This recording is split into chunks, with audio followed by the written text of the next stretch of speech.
Hello mga manay, naghahanap ka ba ng panibagong recipe na papatok para sa inyong mga customer o sa inyong pamilya? So this time, tara samahan mo ko dahil tuturuan kita kung paano gumawa ng masarap na dessert na pwedeng-pwede kang kumita. Bago to, kaya talagang abangan mo at panoorin mo hanggang dulo. So una, meron tayo ritong 2 cups ng cake flour. Then, haluin lang po natin yan. Mas mainam sa lain. Pwede kayong gumamit ng all-purpose flour. Then, maglalagay tayo rito ng 1 teaspoon ng baking powder. 1/4 teaspoon ng asin pambalance. Mas mainam yung iodized salt ha, para pino. Then, pagkatapos natin yan mahalo, kuha tayo ng isang lagayan dito. So, dito meron tayong 7 piraso ng egg yolks. Lalagyan natin to ng 150 grams ng white sugar. So, pagsasamahin natin tong dalawa na to at hahaluin natin. Pwede kayong gumamit ng isa pang lagayan para doon na kayo mag-mix. Pero dahil nga umiiwas tayo sa maraming hugasin, dito ko na lang pagsasamahin. Bale, paghahaluin lamang po natin to para ma-sure natin na madurog na maigi yung egg yolks. Next naman natin, gagamit tayo ng espresso. So, eto mga manay ay pure espresso. Galing to sa machine ko. So, kaya tinawag to na espresso yema caramel cake. So, 2 shot tong aking nilagay dito. Ngayon, kung wala naman kayo neto, baka ito yung maging dahilan para hindi nyo magawa. So, pwede kayong gumamit. Sige, i-focus na lang natin sa instant coffee. Yung mga powder, pwede yon. Gumamit kayo ng mga 1.5 stick nun. Then, pagkatapos natin mapagsama yung 3 sangkap, ilalagay naman natin dito sa harina na ating itinabi kanina. Ilalagay natin yan sa gitna para mahalo muna natin ng maigi. Then, lalagyan natin to ng evaporated milk. Fresh milk ay pwede. So, 1/2 cup muna yung aking ilalagay. Magdadagdag ako maya-maya. So, ang gagawin natin mga manay, haluin po ito na maigi para po talagang wala tayong makita na buo-buo. So, kung nakikita ninyo or nakalimutan ninyo na magsala, pwede naman pagkatapos nyo paghaluin yung mga sangkap, gumamit kayo ng salaan para maiwasan yung merong buo-buong harina. At kailangan din po na scrape natin or haluin natin yung nasa ilalim at mga nasa gilid para ma-assure natin na lahat po ng sangkap ay napapagsama natin lahat. Next naman natin, maglalagay tayo ng 1/2 cup ng canola oil. So, ito ay nakakatulong mga manay para at least kahit ilagay natin sa chiller yung ating cake ay hindi siya titigas. Malumbot pa rin. Kaya pwedeng-pwede or ready-ready ng kainin kahit anong oras mo gusto. Then, dito nga, in-scrape ko lang ulit yung paligid, pati yung pinakailalim para talagang nahagod ng aking haluan. So, pwede rin kayong gumamit ng hand mixer kung gusto ninyo, pero yun nga, baka naman ma-overmix. So, pagkatapos natin mahalo, nakikita nyo, sobrang lapot yan. So, mag-add pa ako rito ng 1/3 cup ng evaporated milk. Then, haluin po ulit natin. So, mga manay, iba-iba po kasi yung harina na ating nabibili sa palengke. Kaya kapag tingin nyo malapot, add lang po kayo ng milk o kaya pwede naman ang tubig kung medyo nagtitipid tayo. So, hinahalo ko lamang po ito ng dahan-dahan. Ang kailangan texture ng ating cake batter ay hindi naman sobrang lapot at hindi rin naman sobrang labnaw. Dapat ganito yung kanyang texture, ganyan. Runny siya, pero hindi naman talagang as in talagang sobrang labnaw. Saktong-sakto lang. Once na okay na to, isi-set aside muna natin to kasi tayo ay gagawa ng merengue. Kasi magbibake tayo ng chiffon cake. So, meron tayo ditong 7 pieces ng egg whites. So, alam nyo naman ha, ingatan na, basa yung paglalagyan. Then, maglalagay tayo ng cream of tartar. So, nabibili lamang po yan sa supermarket. Meron din po sa mga baking store. At meron din online. So, naglagay lang ako ng konting-konti, mga 1/4 teaspoon. Then, gamit yung aking hand mixer. So, yan, imimix natin na maigi hanggang siya ay magbubble o umalsa bago tayo maglalagay ng white sugar. Pero minsan na-try ko na rin na hinalo ko na rin yung white sugar. Pwede rin naman pagsabayin. Pero kapag talaga kung anong nakasanayan mo, dun ka mag-focus. Hindi ka magkamali. Ganun. So, once na okay na, kapag nakikita nyong umaalsa na or nagbabubble na, so meron tayo ditong 150 grams ng white sugar. Maglalagay muna tayo ng kalahati. Then, mimix ulit natin. Bali, yung speed ng aking hand mixer ay nasa high speed, number 6. So, pinaka-high, pinaka-malakas. Pwede rin kayong gumamit ng stand mixer mga manay ha. Then, ilagay ko na yung natitira pang sugar natin. Kadalasan may nagtatanong, Manay, pwede po bang gumamit ng wash sugar o yung sumunod sa puti? So, may pagka-yellowish natin or may pagka-brown yun. Pwede naman, kaso yun nga, yung egg whites ninyo, hindi kulay puti. May kulay siya na brownish, ganon. Pwede naman yun kung walang-wala talaga. Pwede yung itry. Pero, mas better po talaga na white sugar yung gamitin natin. At dito nga, bibilang lamang tayo ng mga ilang minuto. 6 minutes yung pinakamahaba na. So, may kita ninyo na soft peak na yung ating merengue. So, dapat ganito yung kalalabasan ng inyong merengue, ha. Ganyan, kukuha lang ng konti. Ganyan, yung, kumbaga, gumigewang-gewang yung dulo, pero hindi siya bumabaksak. As in, hindi siya matigas, malambot siya, pero hindi siya napuputol. Ganun yung kailangan natin para sa ating chiffon cake. Then, dito, kailangan na natin pagsamahin yung dalawa. So, yung ating cake batter kanina na tinabi at yung merengue. So, bali naglagay muna ako ng kalahati. Hindi ko muna nilahat po na binuhos yung ating cake batter para po mahalo natin ng maayos. Kasi ang kailangan natin dito ay magpantay yung kulay. Nakikita ninyo, di ba?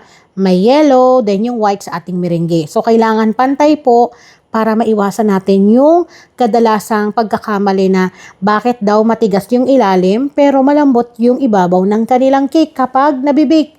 Kasi po hindi nahalo ng maayos. Pangalawa, pwedeng matagal pong nakastay yung ating cake batter or yung ating chiffon cake na isasalang sa oven.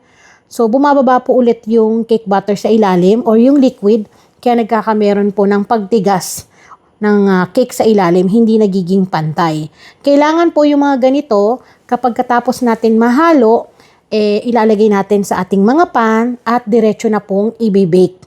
So, wala po kailangan na i-stack ng matagal kasi dun po nangyayari na humihiwalay yung liquid sa ilalim at nagiging dahilan para hindi pantay yung pagkakaluto. Bali dito, gagamit po ako ng small size na llanera. Ito yung ginagamit na pang leche flan, mga manay, ha. So, dito sa ating recipe, makakagawa kayo ng 12 pieces na yema cake. So, ang gagawin nyo, wag nyo pong pupunuin yung inyong mga pan. Kailangan at least mga 3/4 lang para po hindi siya sobrang aalsa. Kasi yan po ay aalsa pa para po makagawa kayo ng 12 pieces. Then, dito nga pala sa aking llanera, kung mapapansin nyo, hindi rin po ako nagpahid ng kahit ano dyan. Walang flour, wala din po dyang oil, wala din tayong parchment paper. So, rekta na, ilagay nyo po yung inyong cake batter. Then, kailangan naka-preheat na rin po ang inyong oven ng 170 to 180 Celsius ang init. At ibibake po natin to ng mga at least 30 to 35 minutes. Then, itap nyo po ng ganyan. 2 beses, 3 beses para po matanggal yung hangin sa loob. Then, isa lang po natin. So, ganyan po dapat. Huwag po 2 patong kasi may tendency na hindi maluluto yung nasa ilalim. Hindi magiging pantay ang pagkakaluto. Then, dito mga manay, makalipas ang ilang minuto, papakitaan ko kayo ng pagkakabake natin. So, ganyan po. Kapag nakikita nyo nagka-crack na yung gilid, meaning luto na po yan. At huwag pong bukas ng oven, ha, para maiwasan na mag-flatten yung kanyang gitna. So, dito naman tayo sa paggawa ng ating yema. So, kailangan lang natin ng 2 piraso ng egg yolks. Durugin po natin yan at kailangan hindi pa nakabukas ang apoy ng ating kalan. Susundan po natin yan ng paglalagay ng isang lata o 390 grams ng condensed milk. Any brand po ng condensed milk ay pwede nyo naman pong itry. Depende po yun sa nakasanayan ninyong gamitin. So, kayo na po yung masusunod. Hahaluin po natin yan ng ganito para po talagang mag-mix yung egg yolks at yung ating condensed milk. Then, dito hindi pa natatapos. Maglalagay tayo ng evaporated milk. So, maglalagay muna po ako ng 500 ml na evaporated milk. Then, imimix ko lang po ulit. So, ginagawa ko to para hindi masunog yung condense natin. Dati ganun yung ginagawa ko. Condense, egg yolks, Then bubuksan ko yung apoy. Pero yun nga po, yung iba nasusunugan daw sila, nagkakamay ng itim-itim, nagka-caramelize yung condense. So ganito na lang po yung gawin ninyo para maiwasan ninyo. Haluan ninyo ng 500 ml ng evaporated milk. Fresh milk ay pwedeng-pwede rin. Pagkatapos noon, saka natin bubuksan yung apoy at kailangan katamtaman lang po ang init. Then continuous po ang paghalo. So habang hinahalo po natin yan, gamit din po kayo ng isang spatula para po mahagod yung mga gilid-gilid kasi minsan nandyan yung condense. Nakikita ninyo, di ba? Nasa gilid pa.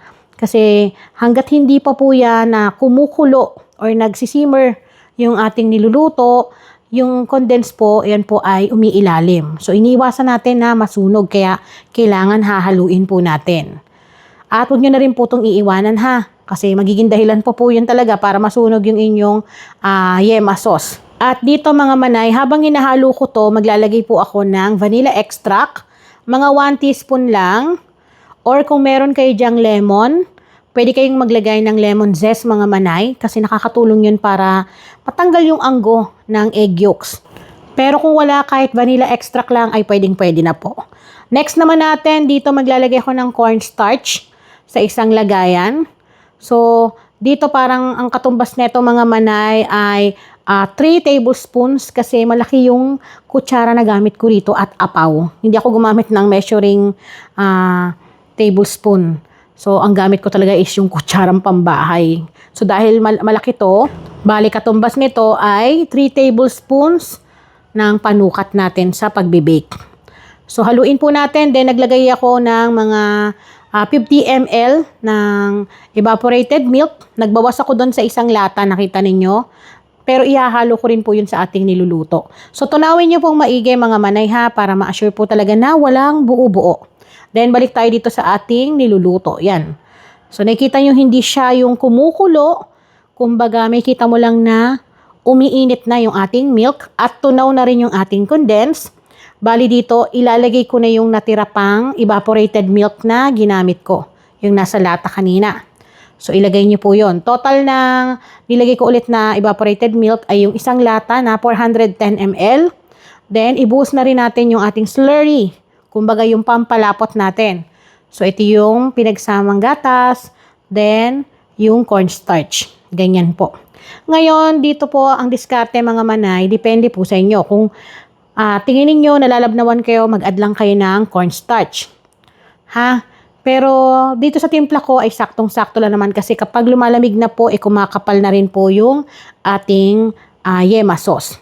Then hahaluin lamang po natin yan continuous kasi yan po ay bibigat. Dahil unti-unti po ito na lalapot. Then after ng ilang minuto kong paghahalo, maglalagay lang po ako ng konting-konting egg yellow na pangkulay. Ito ay optional mga manay. Kahit wala kayo neto ay pwedeng-pwede. So kaya po ako naglalagay para buhay yung ating yema sauce. So, nakakatulong to para tumingkad yung kulay ng ating sauce. So, ganyan po. Kailangan konting-konti lang ha. Huwag niyong dadamihan as in konting-konti lang talaga. Nakita niyo halos wisik lang yung nilagay ko. Then, continuous po ang paghalo. Maya-maya okay na to. So, hindi naman po ito lalapot ng sobra ng parang yema or pangmaha mga manay. So, ang kailangan lang natin yung saktong lapot lang para sa ating yema sauce. Kaya, hindi to matagal lutuin. At dito nga po mga manay, makalipas ang ating ilang minutong paghahalo, mapapansin niyo na lumapot-lapot na itong ating yema sauce. So, para sa panghuli natin, naglagay na tayo ng ating butter. So, naglagay po ako ng 2 tablespoons ng ating butter. So, unsalted butter po ito mga manay. Patayin niyo na po yung apoy kasi yan po ay kusa ng matutunaw sa init ng ating yema sauce. So, haluin lamang po na maigi hanggang sa yan po ay kumapit or humalo na dito sa ating yema sauce. Then, maglalagay din tayo dito ng asin. Konting asin para balance, hindi nakakaumay. Konting-konti lang. At kung makikita nyo nga yung pagkalapot niya, ganyan lang. Malabnaw-labnaw pero yan po ay lalapot maya-maya mga manay lalo na kapag lumamig na. Naglagay ako ng konting asin, mga 1/4 teaspoon, pang-balance.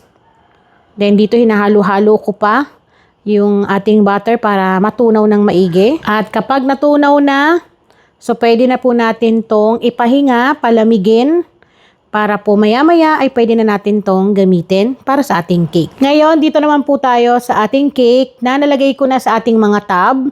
Pero papakitaan ko kayo ng example kung paano tanggalin. So makikita nyo kapag lumalamig na po yan ay kusa ng nagbibitak yung mga gilid, ganyan. So ang gagawin nyo lang ay itulak-tulak nyo lang gaya ng ginagawa ko. Then gamit yung ating tub. So gawin nyo, ilagay nyo talaga sa pinakaparting gitna ha. Kasi didikit po yan ganyan para hindi to mabingi yung inyong cake. Tapos dahan-dahan nyo pong itataktak gaya ng ginagawa ko. Ayan. So walang kahirap-hirap, hindi nyo kailangan yan sungkitin ng mga kung ano-ano. Kusa po yang matatanggal. At kung mapapansin nyo rin, yung cake natin hindi siya nagpa-flatten. Basta kailangan pag tinatanggal nyo po sa oven, ilagay nyo po sa isang cooling rack at itaktak nyo rin po. Ganyan. Tapos, lagay natin sa ating tub. So, yung gamit kong tub dito ay 750 ml. At kita nyo, ang lambot, flatten talaga. Pantay na pantay ang pagkakaluto para sa ating chiffon cake. Balik naman tayo ngayon dito sa ating pinapalamig na yema sauce. At kung mapapansin nyo, dapat ganito yung kanyang texture. Hindi siya yung sobrang lapot. Pero maganda po talaga siyang ilagay sa ating mga cake. So kung mapapansin nyo, yan po ay kakapal. Hindi siya yung parang sumisip-sip tapos kumbaga magi-slide talaga. Tapos kitang-kita yung cake. Hindi po. Makikita nyo ang kapal ng pagkakabalot niya or pagkaka-cover niya dun sa ating chiffon cake. Ganyan po. Basta tandaan nyo mga manay, kung maglalagay kayo ng yema sauce, mas mainam po na nakakapalamig na po ha. Huwag nyo ilalagay ng mainit-init pa. Pero nasa inyo naman yan. Kayo na yung masusunod. Malalaki na kayo. Charis. Then, maglalagay tayo ng cheese. So, maglalagay tayo dyan ng kinayod na keso. Pwede kayong gumamit ng any brand ng cheese na gusto ninyo. Siyempre, mas maganda po yung branded para mas masarap at babalik-balikan ng mga customer. Then, ang sekreto, ilagay nyo po sa freezer na mga 30 minutes bago nyo gadgarin para po hindi siya yung natutunaw or makakuha kayo ng magandang pagkakakayod ng keso para pag nilagay nyo sa ibabaw ng inyong cake, maganda po talagang tignan. At para sa ating panglas, kaya nga to tinawag po na espresso, yema, cheesy, caramel cake, kailangan meron tayong caramel sa pangdulo. So mag-drizzle lang po tayo ng caramel sauce. Eto mga manay, pwede rin po ako mag-share sa inyo ng homemade, pero pwede naman kayo makabili ng mga ready-made na neto. Meron po buy online sa mga baking store na pwede na kayo makabili ng yema or caramel sauce na pwede nyong gamitin. So mag-drizzle lang kayo yan sa ibabaw at eto na, tapos na. At pwedeng-pwede nang ibenta itong ating espresso, yema, cheesy caramel cake. O di ba? Ang haba ng pangalan, kinabog pa ang yemang simple. Pero ang kagandahan kasi neto mga manay, nagbigay siya ng balance na hindi talaga nakakaumay. At kita niyo yung sauce na nilagay natin, hindi siya nagnipis sa ibabaw, makapal pa rin. At itsura talagang nakakagutom as in talagang kaya mong ubusin yung isang ganito dahil hindi po siya totally na sobrang tamis. Balance ang timpla, combination ng keso sa ibabaw na nagbibigay talaga ng, alam mo yon, yung hindi nakakaumay. So, pwedeng-pwede nyo itong pagkakitaan. Bali, pumapatak lamang po. Ang costing neto mga manay, wala pang 500 pesos. Makakagawa na kayo ng 12 pieces at pwede nyo itong ibenta ng mga at least 120 to 150. So, ang puhunan lang neto, magkano lang? Pumapatak lang nasa 40 plus something, 45, mga ganun. So, tandaan po kung gusto niyo ng mas maraming magawa nito, syempre, mas lilit ang costing nito. Basta tandaan mga manay, sundan lamang po ang tamang sangkap para hindi kayo magkamali. At kita niyo naman, ganito lang kalambot ang ating yema cake na talaga namang hahabol-habulin ng ating mga customer. Kasi mismo yung ating pinaka-chiffon cake niya, balance kasi meron kang nalalasahan na espresso, kape mga manay na nagbibigay ng kakaibang timpla. As in, masarap. So muli, ako po ang inyong madiskarting nanay. Maraming salamat po sa inyong panonood at tara, kain po tayo!